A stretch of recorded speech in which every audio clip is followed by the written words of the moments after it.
social justice agenda that takes up part of your attention, that can distract from the core mission of collecting human intelligence that matters and providing it to you in a timely way. Good morning. So my pledge to My you name is Lillian Govis, I'm as Buncombe every County bit as Director of concerned, and I don't want those Communications and intelligence Public failures or Engagement. lapses to happen This is on your my watch, community and we'll do everything briefing that for I can Wednesday, to make January sure that it doesn't. 15th. We've moved to a Thank you, once Mr. weekly Ratcliffe, for the schedule. thorough So answer. we're I know back that you on would be here thrilled to stay on here all day Wednesdays at long 11 to answer a.m. our going questions. forward. Well, the colleagues are Today, trying we to move will it hear along. I from know there's Jason at least Hyatt, 4 or 5 Library other hearings Services going. Many Director, of you have to about get to those hearings. operations Let's try to move quickly modifications and stick to the 5-minute to limit. some We'll of have our a chance to libraries question due to Mr. Ratcliffe and storm-related close hearing, and I'm sure he'll be county happy to impacts answer to your county questions for the record revenues. as well. We Senator also King. have the City of Asheville here to I'm provide hoping that quantum updates from computing James might solve Shelton. the He's the problem Community of Development having to be Manager. 3 places at once here at But these first, hearings. we will start with our county manager. I first want to acknowledge Pinder. a new senator at the end of the dais, Senator Young. Welcome him to the committee. I'm very pleased that he's joining us, and I know he'll make a great contribution.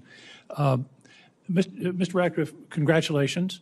Thank you. Welcome. And thank you, Lillian. It seems to me that you have an initial task that's a little unusual, to begin but also discussions very not just important, on and that next is year's to budget, restore the but also confidence of how the to president-elect how in the the storm has intelligence community. impacted this year's budget. Before you can Unfortunately, deliver the We're information that he preparing for needs to know, revenues you that will need be to less than budgeted. get him to a place where And he that does could have confidence be in the less by up judgments that to are coming $20 to million him. And this he's fiscal year. notoriously skeptical of the Our intelligence fiscal year runs community. through June 30. And being skeptical is You may not have necessarily heard a bad thing, that we've but implemented I a hope that's hiring one of the freeze first things that on you more can than work 80 with him vacant on positions, is with the to exception make him of those in receptive our to the 911 information call and the center. truth that you will be That providing hiring as a freeze result of your will position. save the county about $2 million, Well, thank you, Senator. which is a start. I think one of the to reasons fill that I that have gap of this $20 million. opportunity for you all On to January consider me 25th, for we're confirmation thrilled to be reopening is this one-and-only because library President for the Trump first time knows since and Helene in wants me to September. lead with integrity. But with 13 library Wants vacancies, me to unfortunately, we to cannot carry out logistically open the all duties libraries on their of the regular schedule. CIA as So that a January director to follow 25th the date law and also authorities coincides with as far as it adjustments will to go library and no operating further to schedules. protect And and that is for the America's near national term. I think security that confidence interests. We'll that he has continue in you is an monitoring our important regular asset. I just suggest recurring revenue rebuilding projections his and make confidence in the adjustments community to is our an important libraries and our task. Let me, services move as forward. we Everybody's can. talked about Today, telling the joining truth, me is going to be Library to Services power, Director Jason Hyatt, Dan who will Coates, one of provide your more predecessors information at on DNI, library put it, I operations think, most shortly. succinctly and persuasively. Many He folks said have the asked, mission of the why can't we intelligence just use a community is grant to or find the one-time truth and infusion tell the truth. to restore full service? I think that's I can a assure very good you way that to our look at finance it. team is And exploring we every haven't talked much option. here today about why that's so Unfortunately, important. I one-time recently funding streams reread are not David sustainable Halberstam's options book, The Best to and the Brightest, fund a recurring comprehensive operations. history of Vietnam.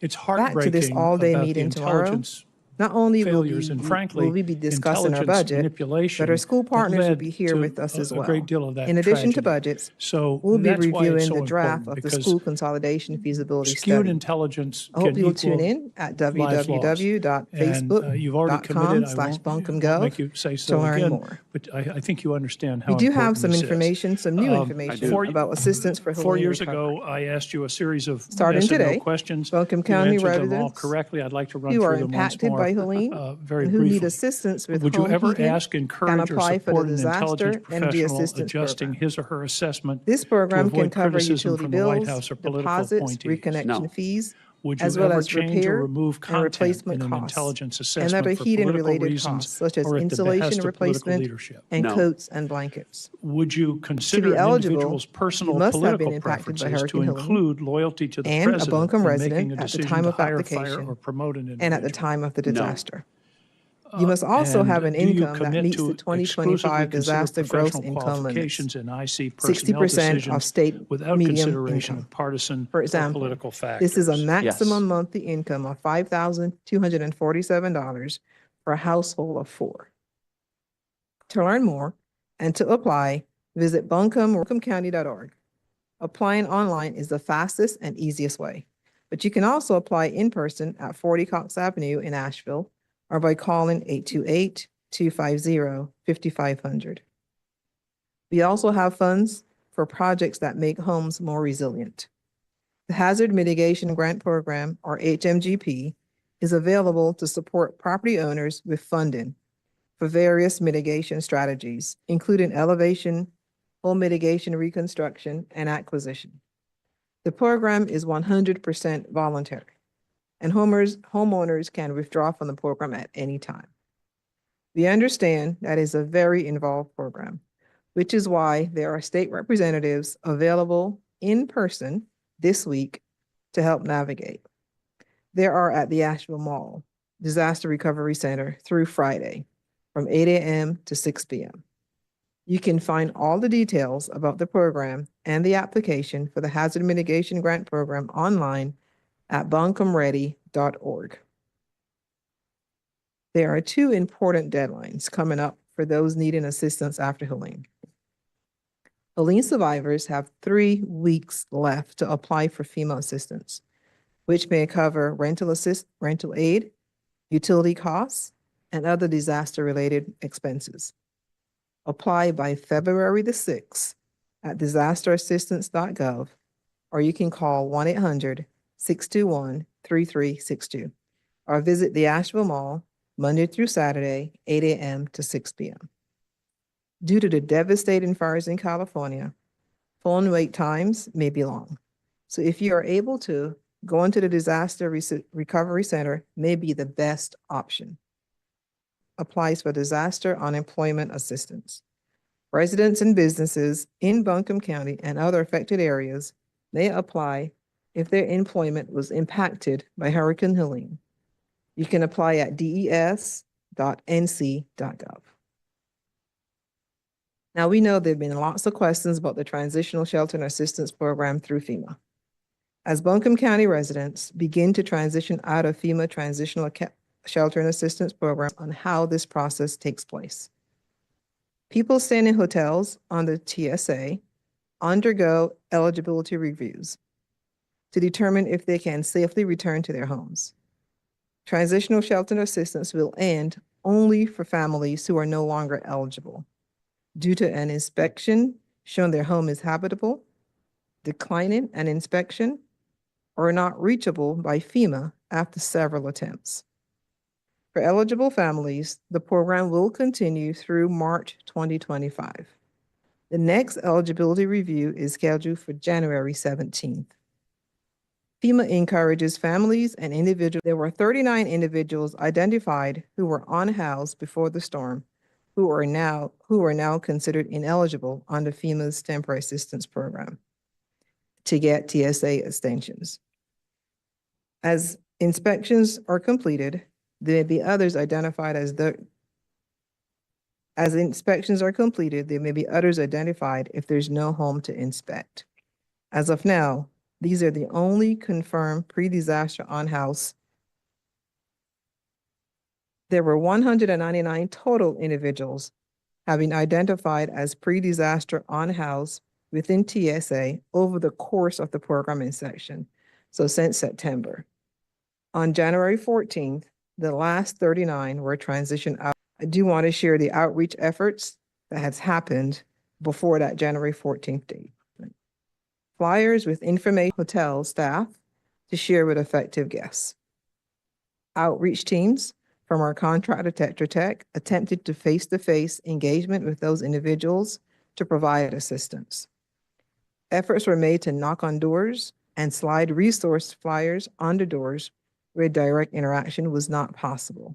For example, if they had do not disturb signs on their doors. Coordination with nonprofits, organizations like Eblin have been engaged in transitioning out of TSA housing. Eblin charities are helping extend housing options for a subset of these individuals. And on the transitional planning, FEMA continues to handle primary communications with households about program eligibility and exit requirements. Local teams are focused on including disaster case management and individual assistance options. We're happy to share that there's more support for survivors. The North Carolina Disaster Case Management Program is available to guide individuals and households in Buncombe County through the Helene recovery process. After you complete an initial need manager will work with you to make a personalized recovery plan and connect you with available resources. To get started, call 844-746-2326. I'll fill out the North Carolina DCM, which is Disaster Case Management Intake Survey, at buncombecounty.org. Again, you can start by calling 844-746-2326 or going to buncombecounty.org and filling out that intake survey.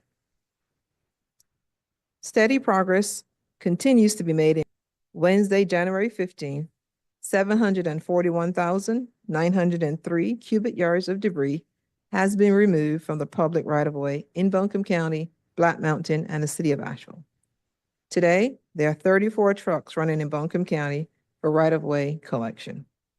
Soon, you will see the cars, trailers, and RVs that were destroyed and dispersed during the storm in the public right-of-ways will begin being towed. This process is slightly longer as the titles of these vehicles will be researched and our contractors will attempt to contact their owners. In February, our contractors will start doing the same with those titled vehicles in waterways. Progress continues also to be made. Removal. More than 2,000 property owners in Buncombe County have applied to get help with moving their debris to the right-of-way. This program assists property owners who can't move debris to the curb and lack adequate debris removal insurance.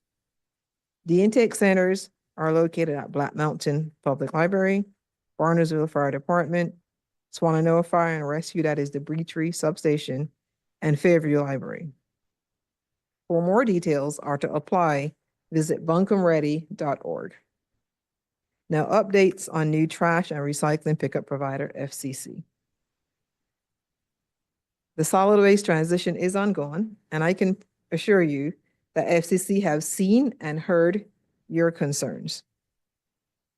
They are working to address the delays in pickup, and some FCC customers have experienced by adding more trucks, bringing in more staff, and hiring more positions in their call center.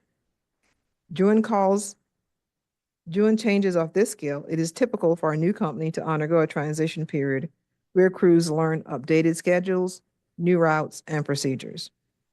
In some cases, residents need new pickup dates or different recycling weeks than the previous provider. Customers can check their schedule at buncombecounty.org/solid-waste.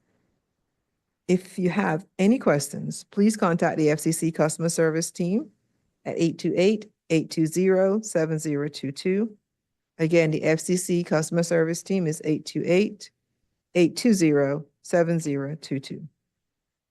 We also have an issues tracker available at buncombecounty.org/solid-waste debris that is in unsafe areas. You can also call Waste Pro at 828-585-5074. Again, that number is 828-585-5074. We recognize that changes like these are never easy, and we genuinely appreciate your patience through the transition. And lastly, from me is just a note on community care stations. Our showers, laundry, bottled water, and more resources are available in our most impacted communities daily from 7 a.m. to 7 p.m. They're located at Bethel United Methodist, Fairview Ingalls, Owen Pool, and Morgan Hill Baptist Church. We don't have any changes to report at these locations at this time. And with that, now I'll turn it over to Jason Hyatt, Library Services Director.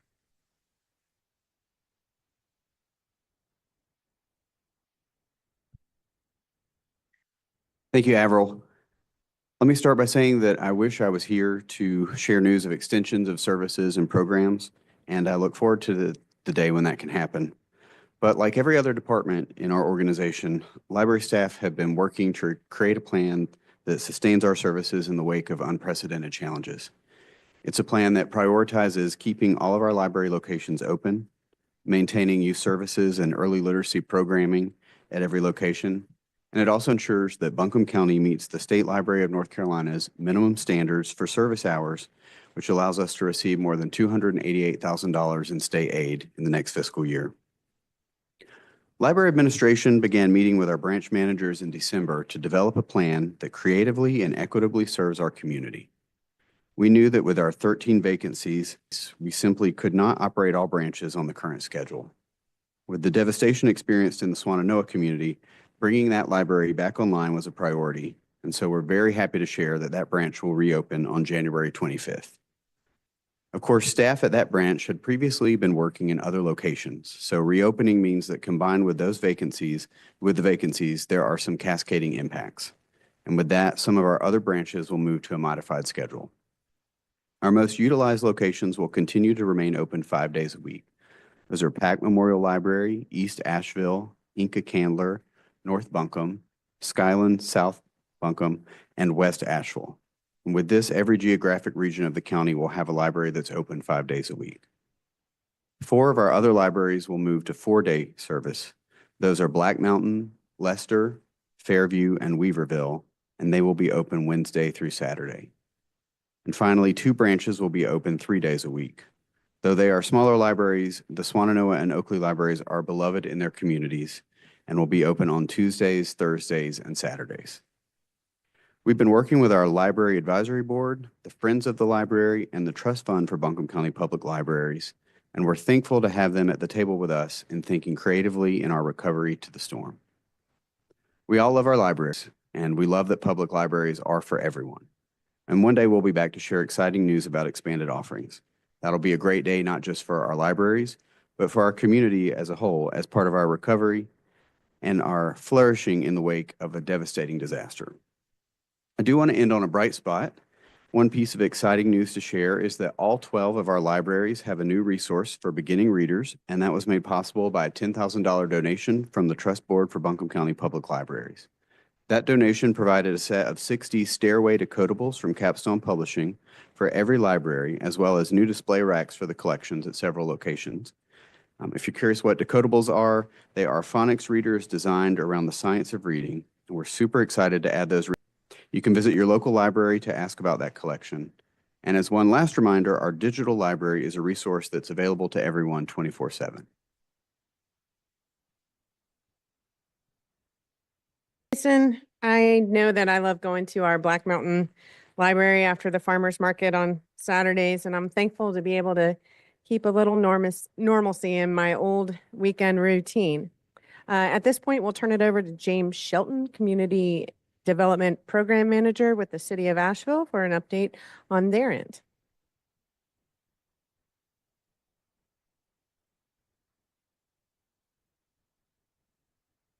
Thank you, Lillian. The City of Asheville is a participating entitlement community in the U.S. Department of Housing and Urban Development's Community Development Block Grant Program. We receive about $1 million in annual funding through this program. This allows Asheville to make investments in local priorities like affordable housing, public infrastructure, and community services, and targets those investments to low to moderate income neighborhoods and to the benefit of low to moderate income residents.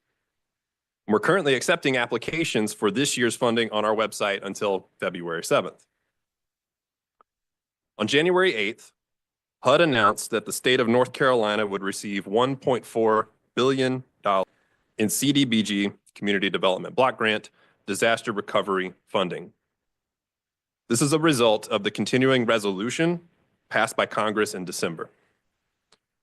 CDBG DR is not a statutory program, which means that Congress has to make funding decisions for specific disasters. The funds allocated to the state will be directed to projects across disaster-affected communities across Western North Carolina, including right here in Buncombe County. This is a historically fast allocation of CDBG DR funding. Other disaster-affected communities have waited years for this type of assistance. The City of Asheville is very grateful, and we want to thank both the state and federal governments for their swift response in approving these much-needed funds. CDBG DR funds must address unmet disaster-related needs in our community. The funds can be used to support programs and activities that address housing, economic revitalization, and the restoration of infrastructure. We know that disasters like these can disproportionately affect historically marginalized communities. These funds will primarily be invested to benefit individuals and areas of Asheville whose residents are low to moderate income. HUD requires that the city submit an action plan that includes an unmet needs analysis We are right now analyzing data from multiple sources, including FEMA data, to understand the impact that this event has had on our community. The unmet needs analysis will inform what types of programs and activities we will focus on funding. As part of the development of the action plan, public participation will be a main component of the process. Community engagement opportunities will include the following. The city is launching a recovery survey later this week to capture residents' thoughts on what matters most as recovery priorities are established. Our residents' participation in that survey will help inform CDBG DR programs. We will also host at least 2 in-person and 2 virtual town hall meetings to provide information on this program and to get input from residents, businesses, and other partners and stakeholders about the program. More information to come about locations and times. We will also make additional information available on the city's website soon, where you can find information and track the progress of the development of the action plan, as well as the allocation and expenditure of funds from constituents about our community's needs and priorities. The action plan will be drafted and published for public comment in March and submitted to HUD in April. HUD will then have 45 days to review and approve the plan. And HUD also requires that the city complete a grant compliance and financial management certification to ensure proper management of these funds. The planning process will take several months, and we anticipate being fully approved by HUD and receiving the grant funds later this summer. We will then start funding projects. HUD requires that we spend down these CDBG-DR funds within 6 years of receiving them. The road ahead will be long, and these funds are intended for long-term recovery and resiliency. The city of Asheville is this wonderful place we call home. While we are grateful for this funding, we know that it will only be a part of the overall recovery of Asheville. We are excited to continue to work with our community, as well as our state and federal partners, to build back better and make our community more resilient. Thank you.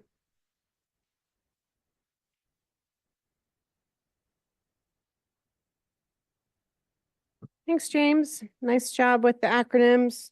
At this point, we will turn things over to questions from the media who are joining us on a separate Zoom link.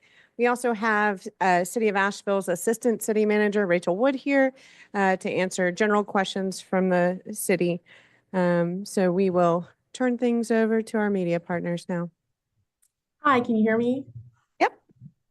Hello, good morning, Lillian. I have a few questions, mainly based around FEMA. I would like to know, do we have a ballpark of how many people in Buncombe County are still? Is this Madison? Yes. Okay, all right. Right now, we don't have a ballpark. So remember the folks who are, and so we're continuing to be in contact with those folks.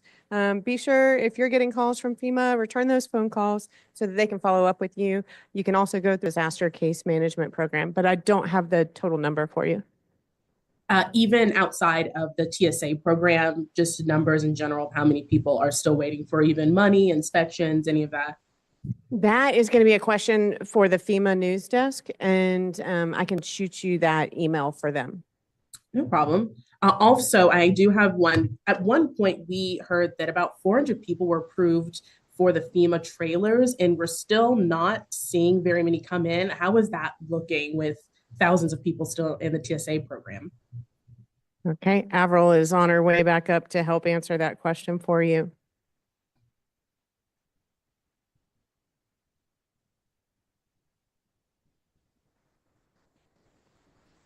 Hi, Madison, as Lillian mentioned, we will have to follow up with FEMA and get some answers for you specifically on numbers.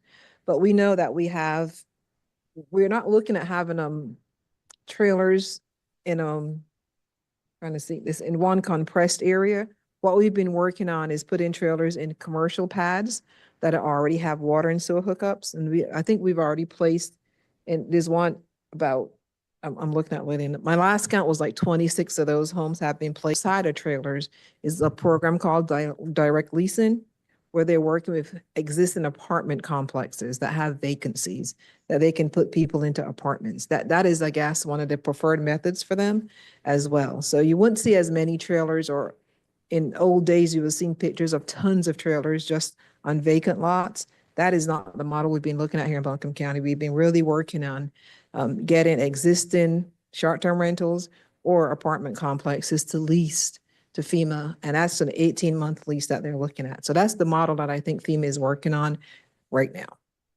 Thank you, Avril. Just a little follow-up on that. Do we know of the number of apartments that we're looking at? Because I believe at last count, there are about 3,000 people in the TSA. I know we're still working on who's eligible, but do you think you'll be able to get most of those people transitioned into these apartment complexes?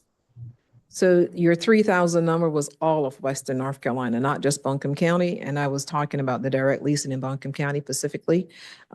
Yes, FEMA put an RFP out, and it's still open for folks that have vacancies or SDRs. And what FEMA has been reporting to us is they did get some response. Now, what is holding up that program is the vetting that FEMA must do for every single person that wants to live. They want to make sure they can, if you have a family, let's say of 8 or 9, you have enough bedroom size that we can fit people in. So that's what's happening now with FEMA. And yes, they have reported to us that did get enough interest in apartment complexes and SDR rentals to staff and to house these individuals. Thank you. You're welcome.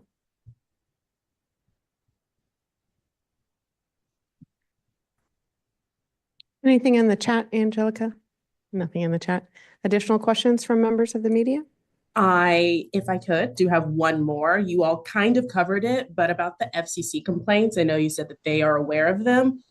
Do you know what specifically they attribute to a lot of the complaints coming in? Is it just the transitioning, or were they maybe not prepared for the routes, as many people that they needed?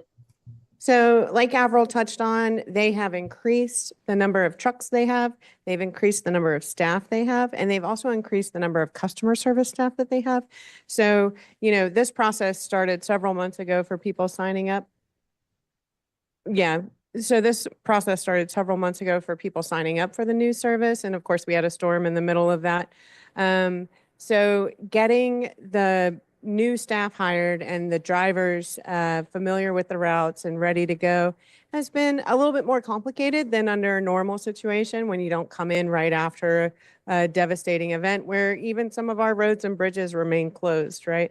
So what we're seeing, I just got some messages on social media from today is the Swannanoa route. And I know our driver in my neighborhood caught me running out to the street at 6:45 this morning with my can. And so what we're hearing from folks in Swannanoa, things are going smoother today, and we'll continue to see that. But we have been meeting with FCC leadership regularly to go over all of the complaints that were solid waste, and we're working through those. We know we've heard that wait times for customer service have been long.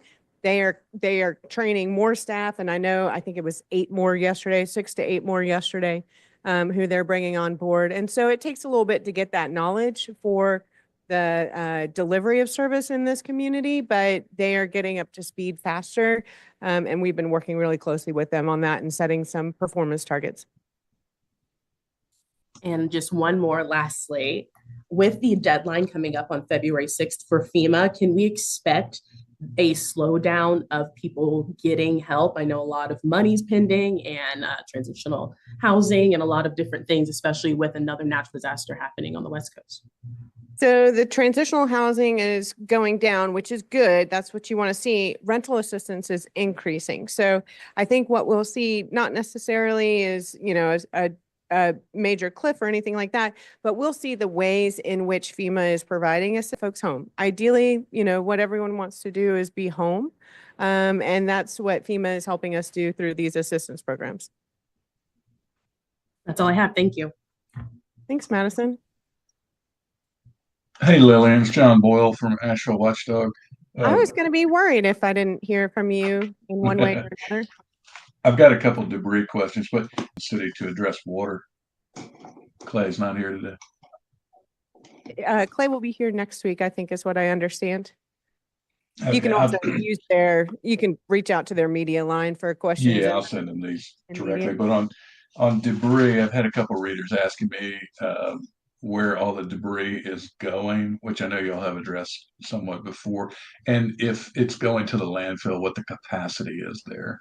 We really are trying. So the main reason why it's so important that folks use the debris program is to divert materials from the landfill to the limited lifespan. And I think folks know that we don't have a whole lot of developable property in this community to build new landfills because they require so much space.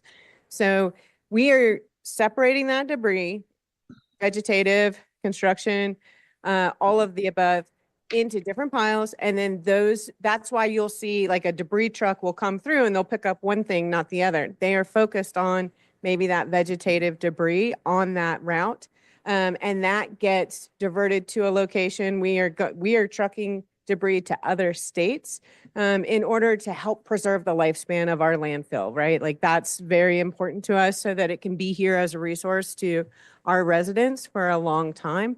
And diverting that debris will help us do so.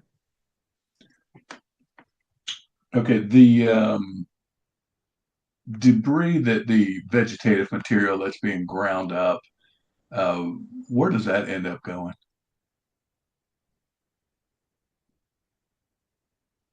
So with vegetative debris, that's one that's going to Tennessee. I know we've got other debris that's going to South Carolina. So sounds like maybe you have a bigger question there. Are you asking if Yeah, that's just folks have asked about if they can get mulch from it. And then people are mainly they're concerned about filling up the landfill, which it sounds like y'all are taking pains not to do. So Yeah, we're concerned about that too. We do not, as part of that debris program, we do not have a program for folks to get free mulch, but you can get mulch from the landfill. It's not mulch. It's not something you want at your house. states.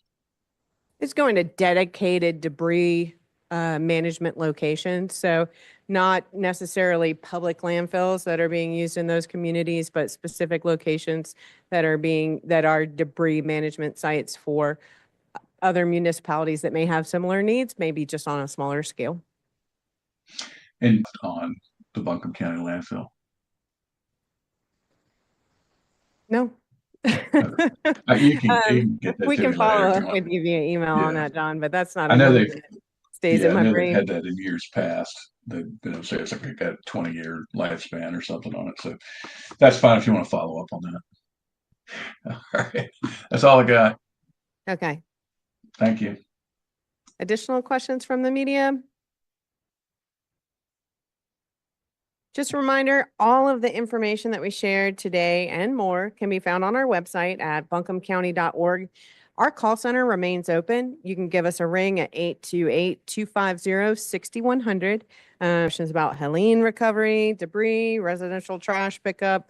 So feel free to give us a ring at that call center at 828-250-6100. We are thankful that the winter storm last weekend was not more severe.